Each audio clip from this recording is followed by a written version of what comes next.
Moi, mun nimi on Minttu, mä oon asunut asuntoa tuossa melkein 2,5 vuotta ja nyt on se aika, kun me muutetaan ulkomaille. Ennestääks mä tulin nyt Ouluun, tää on nyt siis päivä 2, ja nyt Oulussa Antti Räisäsen kanssa me katsotaan mulle siis keittiön pöytä. Hän saapui. Hello. Mitä me lähdetään tekemään? Lähdetään hakemaan sulle uusi pöytälevy. Sen jälkeen lähdetään leikkaamaan ja laittaa sulle siihen kioskiin uutta pöytää. Kriteerinä on, että se pitää olla siis halvin mahdollinen ja kaunein mahdollinen samaan aikaan. Tilanne on sen, että tämän mä haluaisin siis kattokaa täydellinen, siis niin upea. Mutta tähän mulla on varaa. Tähän laittaisi 2 kertaa sen, mikä se olisi se niin, tumman top oil. Mennäänkö sillä? Mennään tällä. No niin. Kuka se sieltä saapuu? Hei, onko sulla apukuskia? Ei oo! Moi! Moi Kepsu! Tsekakkaa mikä tää on. Mä en oo elässäni nähnyt tällaista kynää.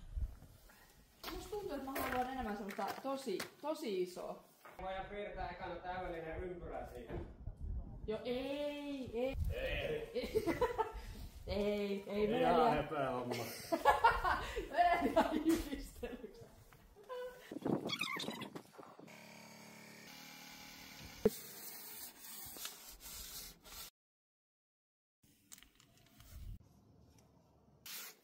Vetäistääkö siihen?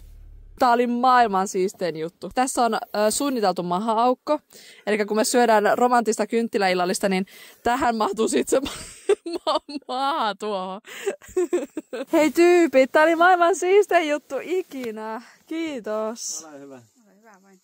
Hei, mä tajusin, että mä en varmaan selittänyt ikinä kuka Antti on, mitä hänellä niinku, mikä se juttu on. Eli Antilla tosiaan on firma nimeltään Nordic Van Specialists. Jos haluaa itselleensä siis vaikka retkeilyauton, että siihen hommaatte pakun ja hän asentaa sinne sitten kaikki varusteet, mitä voi tarvita. Jos haluat vaikka muuttaa retkikseen tai käyttää oikeasti vaan retkeilykäyttöön, niin onnistuu.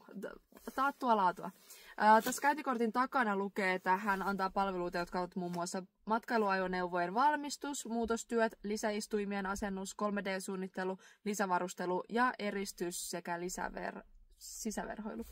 Niin ottakaa yhteyttä, jos teillä on kiinnostusta vanlife-systeemeihin tai muuten te olette jo, mutta sitten te olette tuolla Lapin puolella ja tarvii jotain asennusta tai haluatte uuden ruokapöydän, niin Antti hoitaa. Ja hänellä on ihana tyttöystävä Viivi, joka myös on sit siellä apuna aina silloin tällöin. Kiitos kun olitte mukana tämän päivän. Nyt mä lähden pesulle ja salille. Ja sit vaan tää naamalle vintti pimeeksi, joten palataan huomenissa. Moi moi!